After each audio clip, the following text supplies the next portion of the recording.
I'm using a throwaway because my husband knows my main account. I, 35F, need advice on how to handle this situation that's completely destroyed my world. I never thought I'd be writing something like this, but here I am.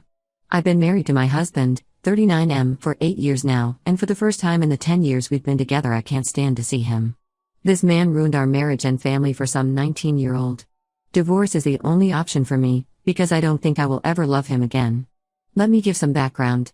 I met my husband Clark during my residency at the hospital where we both still work. He was in hospital administration, and I was a stressed-out medical resident who kept having to deal with him about scheduling conflicts. We butted heads at first. He was stubborn about policies, and I was exhausted and short-tempered. But somehow those heated discussions turned into coffee breaks, which turned into dinner dates, and within a year we were married. The early years were great. We built our careers together, bought our dream house, and had our boys, Jack, 6, and Mike, 4. Clark was an amazing father and husband. He did midnight feedings, never complained about diapers, and always made time for date nights even when we were both exhausted. We had our issues like any couple, but we always worked through them together. At least that's what I thought. Everything changed last year when we started looking for a new babysitter. Our previous sitter, an older woman who'd been with us for years, moved away to be closer to her grandkids. Both Clark and I work demanding jobs. I'm now a pediatrician and he's the director of operations at our hospital. We needed someone reliable who could handle our irregular schedules. We tried several sitters but nothing clicked. Then our next-door neighbors mentioned their daughter Maggie, 19F, was looking for work while attending community college. They'd lived next door for 5 years, and while I didn't know Maggie well, she seemed like a sweet kid. She came over for an interview and appeared perfect. She had experience from working at a summer camp, was studying early childhood education, and could work flexible hours. The boys immediately liked her, and her references checked out. Looking back, I should have noticed the red flags sooner.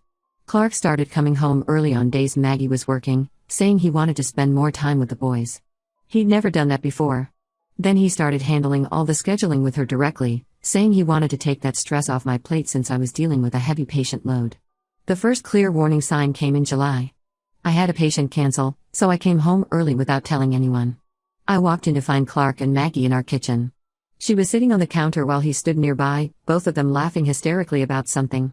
The moment they saw me, they jumped apart like teenagers caught making out. Clark made some excuse about helping her reach a high shelf, but the energy in the room was weird.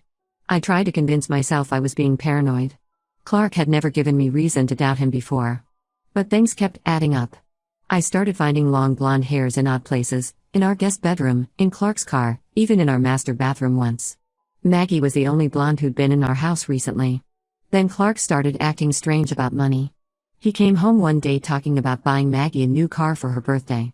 When I asked why we would buy our babysitter a car, he launched into this elaborate explanation about how her old car wasn't safe enough for the boys, and wouldn't it be better for everyone if she had reliable transportation. The car he wanted to buy her was a $35,000 SUV, more expensive than both our cars. When I shut that idea down, he sulked for days. Maggie's appearance started changing too. When she first started working for us, she dressed like a typical college student, leggings, hoodies, messy bun, minimal makeup. By late summer, she was showing up in tight skirts and heels to babysit toddlers. Her makeup went from non-existent to full glam with fake lashes. She started wearing expensive perfume that I recognized as the same brand I wear. The detail that finally convinced me something was wrong was her toenail polish. My husband has always had a thing for feet. It's been part of our relationship since we started dating. His favorite is black polish, and he's always asking me to wear it. One day Maggie showed up in open-toed heels with black polish. The next week, she was barefoot in our house, against our rules, with the same polish. There's no way that was coincidence. I'm not proud of it, but I started snooping. We have a family rule that all communication with Maggie goes through our group chat so everything is transparent. But I noticed Clark clearing his text messages every night. He'd never done that before. He also started taking his phone into the bathroom when he showered, another new habit. One morning while he was in the shower, I grabbed his phone. He changed his password, but I knew his pattern. He always uses our anniversary. Sure enough, it unlocked. What I found destroyed me. There were thousands of deleted messages between him and Maggie going back months. I used a recovery program and what I found made me physically ill. It started with flirty texts about how mature she was for her age, how she understood him in ways I never could. Then came the photos, nothing explicitly nude, but lots of suggestive poses in lingerie. He sent her photos too, usually after working out. They had pet names for each other. He called her his perfect little angel. The messages got worse over time. He told her our marriage was dead and he was only staying for the kids. They planned for her to move in once I was gone. She talked about redecorating our bedroom and taking the boys shopping for school clothes like she was already their mother. The worst was when she said my sons wouldn't even miss me once they had her as their mom instead. She talked about how much better she'd be at raising them since she actually had time for them, unlike their workaholic mother. I was about to stop reading when I noticed he'd installed Snapchat. My nearly 40-year-old husband who barely uses Facebook had a secret Snapchat account. Their saved messages there were explicit. They detailed everything they'd done in our house while the boys napped, in our bed, in the shower, on the kitchen counter where we eat family meals. Feeling sick, I checked our security cameras. We have them around the house to monitor the boys. Sure enough, I found dozens of clips of them kissing and groping in the backyard, in the garage, even by the front door in broad daylight. The level of disrespect and recklessness is staggering. I've saved copies of everything, texts, photos, videos, in multiple places. But now I don't know what to do with it all. Part of me wants to send everything to their families, his work, her school. I want everyone to know what they've done. But I know I need to be smart about this. Should I get a lawyer before confronting him? Should I even bother confronting him at all? I honestly don't know if I can stomach hearing his excuses about why he threw away our family for a teenager. And what about her parents? They live right next door and trusted us with their daughter. Don't they deserve to know what kind of person she really is? I'm too ashamed to talk to friends or family yet. Every time I think about having to explain this situation, I feel physically ill. For now, I'm pretending everything is normal while I figure out my next steps. This whole situation feels surreal, like a nightmare I can't wake up from.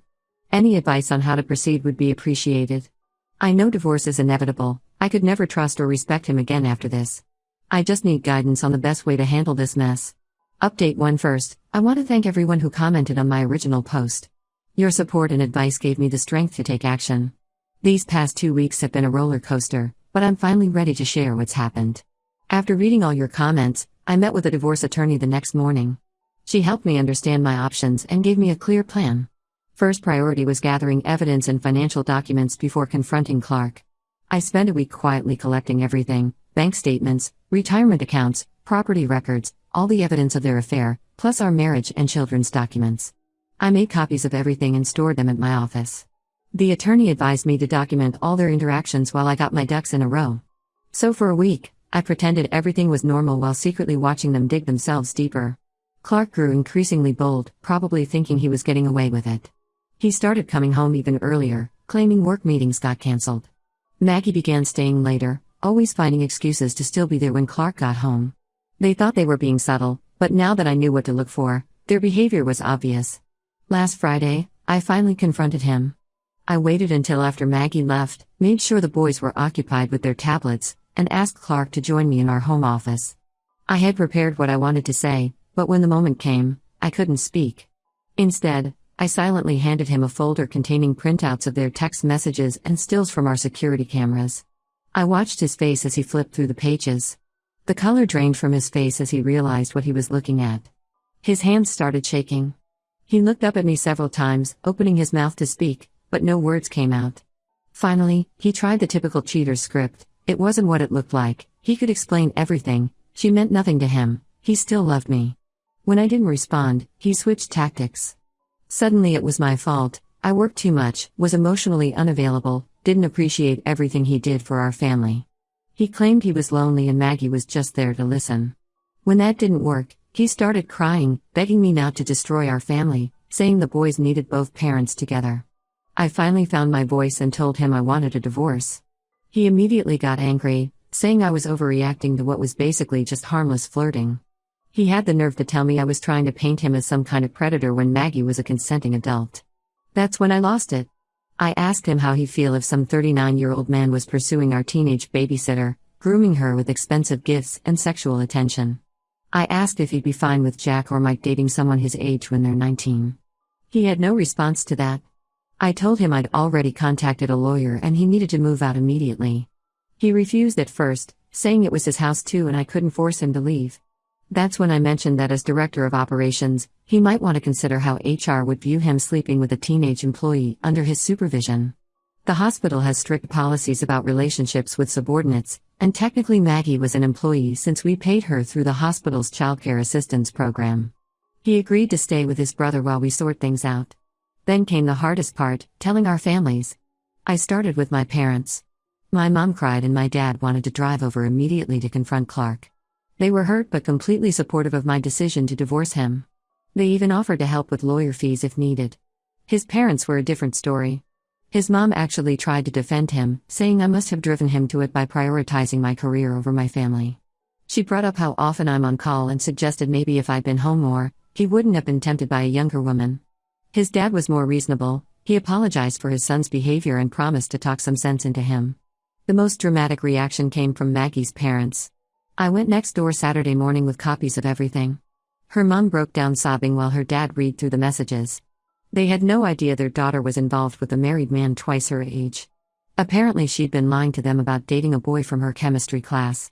Her dad was furious, not just at Clark, but at Maggie too. They'd already caught her in inappropriate situations with older men before but thought she'd learned her lesson. That night, Maggie's dad confronted Clark, who was picking up some clothes from our house. Their shouting match got so heated that 3 different neighbors called the police.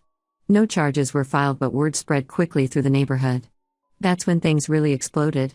Several other parents came forward with stories about Maggie being inappropriate with their husbands while babysitting for them. One mom found similar flirty messages between Maggie and her husband. Another caught Maggie sunbathing topless in their backyard when she thought no one was home. 2 more reported her regularly showing up to babysit and revealing clothes and making suggestive comments to the husbands. Seems this wasn't her first time pursuing married men. The boys are struggling with all the changes. They don't understand why Daddy isn't living at home anymore or why Maggie suddenly stopped coming over. I've arranged for them to start seeing a child therapist next week to help process everything. Meanwhile, Clark is trying to paint himself as the victim, telling anyone who'll listen that I'm trying to alienate his children from him. But most people who know us aren't buying it. I have another meeting with my lawyer tomorrow to discuss custody arrangements. Clark is pushing for 50-50 custody, but given the circumstances, him exposing our children to his affair and showing extremely poor judgment, my lawyer thinks we can get primary custody with supervised visitation for him. I'm dreading the fight ahead, but I know it's worth it to protect my kids. More updates to come as things develop. Thank you again for all the support and advice. It's helped me stay strong through this nightmare. Update 2: the situation has gotten even messier since my last update. What started as a personal crisis has turned into a neighborhood-wide scandal with revelations I never expected. Remember how I mentioned other parents coming forward about Maggie's inappropriate behavior? That sparked a whole investigation that revealed some truly disturbing patterns. 3 more families in our neighborhood discovered evidence of inappropriate relationships or attempts between Maggie and their husbands. 2 of those marriages have already ended in divorce, and the 3rd couple is in counseling. One wife found explicit photos Maggie had sent her husband over Instagram DMs. Another discovered her husband had been paying Maggie extra under the table for special photo shoots while his wife was at work. The 3rd caught them making out in her garage when she came home early from a business trip. Each time, Maggie played the role of the innocent teenager who was just being friendly until evidence proved otherwise. But here's the real bombshell: my husband knew about all of it. During the divorce proceedings, my lawyer obtained access to Clark's old phone backups. We found texts going back months where Maggie actually bragged to him about her previous conquests with married men. She sent him detailed stories about seducing other husbands, complete with photos and screenshots of their conversations. Clark not only knew she was a serial homewrecker, he found it exciting. They would role-play scenarios about her seducing other men while sexting. Reading their messages made me physically sick. The worst part was discovering they had a shared cloud folder full of videos and photos taken in our house, in our bed, in the shower, even in the playroom where our children spend time. The level of disrespect and disregard for our family is staggering. I had to have professional cleaners come in and replace several pieces of furniture because I couldn't stand looking at them anymore. The divorce proceedings have turned extremely nasty. Clark's lawyer is trying to paint me as an unstable workaholic who neglected her husband and children, forcing him to seek emotional support elsewhere. They actually tried arguing that his relationship with Maggie showed his dedication to our boys since he chose someone who is good with kids. The judge was not impressed by this logic, especially after seeing evidence of them being intimate in areas where our children could have walked in at any time. Meanwhile, Maggie's parents are threatening to sue both of us. They're going after Clark for predatory behavior and grooming, claiming he used his position of authority to manipulate their daughter. But they're also threatening to sue me for negligent supervision, arguing that as the primary homeowner and Maggie's employer, I should have noticed what was happening under my roof sooner. Their lawyer says I was negligent in hiring someone so young given Clark's history of inappropriate workplace relationships. That's right, turns out this isn't the first time Clark has pursued much younger women. His brother's wife finally told me about 2 incidents at his previous hospital where he was reported for making young interns uncomfortable with his attention. The cases were handled quietly and he was asked to transfer departments. I never knew about any of this. His family kept it quiet because they didn't want to ruin his career. Clark is still trying to manipulate the situation with our boys. He's been telling them that mommy is being mean and won't let him come home. Last week, he brought Maggie to his supervised visitation, claiming she was just there to help with the kids since they missed her. The supervisor immediately ended the visit and reported him. Now he's required to have a court-appointed supervisor rather than using his brother as we originally agreed. I've had to block his number because he won't stop harassing me with messages about reconciliation. One minute he's begging for another chance, the next he's threatening to ruin my reputation at work. He's been telling colleagues that I'm having a mental breakdown and making up stories about him out of jealousy. The boys are in therapy twice a week now. Their counselor says they're showing signs of anxiety and attachment issues from all the upheaval. Mike has started having nightmares and Jack is acting out at school. Every time they ask why Daddy doesn't live with us anymore, it breaks my heart all over again. The only small bright spot is that our hospital administration has been surprisingly supportive. They've allowed me to adjust my schedule to be home more with the boys, and they're conducting their own investigation into Clark's behavior with young employees. Several former interns have come forward with stories about his inappropriate comments and unwanted attention. I'm exhausted but trying to stay strong for my kids. Some days I can barely get out of bed, but I make myself keep going because my boys need me. The next custody hearing is in 2 weeks, and my lawyer feels confident we can get Clark's visitation reduced given his continued poor judgment. Update 3. I think it's time for my final update on this nightmare. A lot has happened since my last post, and while not everything is resolved, I've reached a point where I can finally breathe again. The divorce was finalized last week. After months of legal battles, I got primary custody of the boys with Clark having supervised visitation twice a month. He's required to complete both parenting classes and counseling before he can request unsupervised visits. The judge was particularly concerned about his pattern of exposing our children to inappropriate relationships and his continued poor judgment during the divorce proceedings. Clark fought the custody arrangement hard, but his case fell apart when more evidence of his inappropriate behavior emerged. 3 former hospital interns testified about his history of pursuing young employees. The hospital's investigation uncovered a pattern of him specifically requesting to mentor female interns under 25. He was forced to resign to avoid being fired. Last I heard, he's working at a private clinic in another state. Maggie's parents ultimately decided not to sue after their lawyer advised them it would only bring more negative attention to their daughter. The whole situation had already damaged her father's local business, and they wanted to avoid more scandal. They sold their house and moved to another state to get a fresh start. Through mutual friends, I heard Maggie is in therapy and taking online classes. She apparently wrote me an apology letter, but I told our old neighbors to throw it away. I don't need her words or excuses. The aftermath in our community has been complicated. 2 of the marriages Maggie helped destroy ended in divorce. One couple is trying to reconcile through counseling. Several families moved away to escape the gossip.